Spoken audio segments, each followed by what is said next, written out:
How to cut silence in CapCut. All right, guys. So if you notice any silence in your CapCut, maybe you've added a file via the media upload option where you just simply import a media file, and you notice any silence on your video. In order to cut it, all you need to do is just simply drag the seeker over to the other side where the audio begins.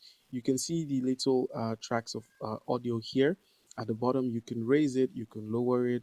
These are the decibels, so you can use this as a guide for when you want to lower or simply increase the decibels. All right, so now once we've located where the decibels begin and where the decibels end, all we need to do is just use this split option here, and you'd see that the audio clip here doesn't have any any videos or any audio, sorry. All you need to do now is just go ahead and simply click on delete, and you successfully removed it. Now all you need to do is now drag the existing file forward, so it simply continues the video without any issues, and when you play it you're going to be hearing sound continue from there.